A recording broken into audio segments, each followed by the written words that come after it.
Hey there, my name's Niandra and I want to give 9 tips to non-Mercy players on things that Mercy mains really appreciate teammates doing. You know, little things that make our lives easier, which I thought could be a fun deviation from my normal Mercy guides.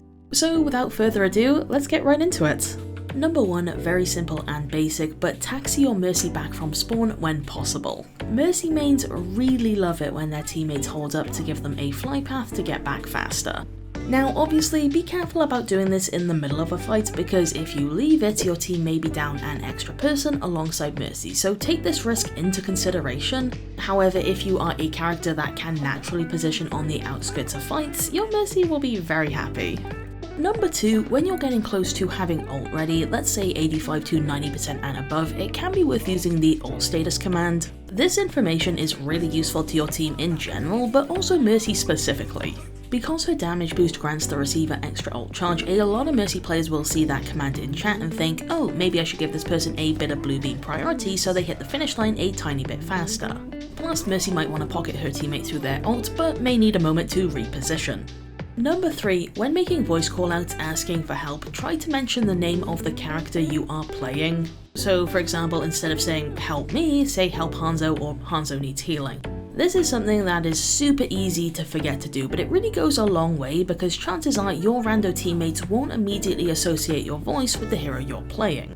I've had moments as Mercy where I really want to help my teammate who is calling out for me, but there's so much going on and particle effects are flying everywhere and I'm just fumbling about trying to find who actually needs my assistance.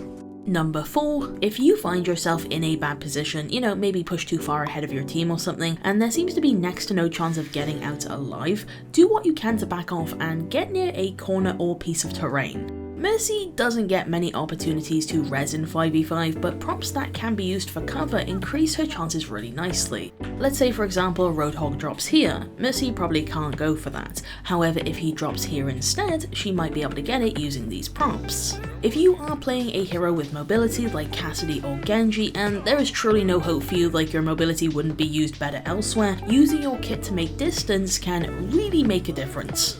Number 5, remember that Mercy is one of the few supports that can actually heal through shields. Zenyatta can chuck an orb on teammates and Moira's ult and orbs pass through, but most main large sources of healing do get blocked.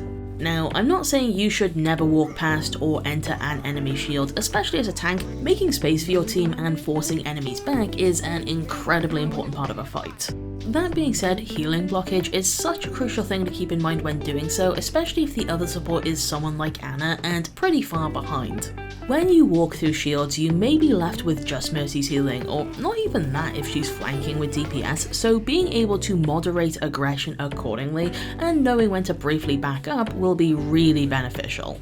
Number 6, it is super easy to tune out, but remember you can see Mercy's health and general direction on your HUD when her beam is attached to you. Since Mercy very often positions behind the team, her taking damage can sometimes be an indication that an enemy is flanking or diving, which may need attention. If you are playing Soldier 76, your Mercy will absolutely never forget it if you place down your biotic field to heal her, which in return gives her more room to attend to you.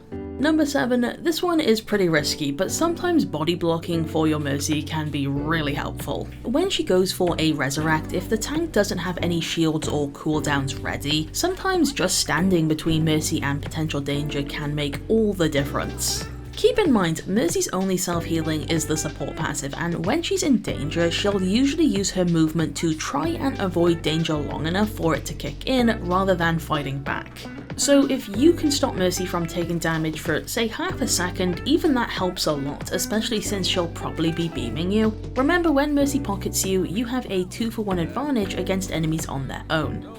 Number 8. Okay, so advice I give Mercy players all the time is if you have ult ready, try to let your other support heal when possible so they gain ult charge from it. For this video, I'm gonna reverse that and ask that other supports do the same for Mercy, sometimes at least. Now, Mercy obviously wants to spend a lot of time damage boosting rather than get bogged down with large chunks of healing, so I mainly ask supports to consider this after your team has won a fight.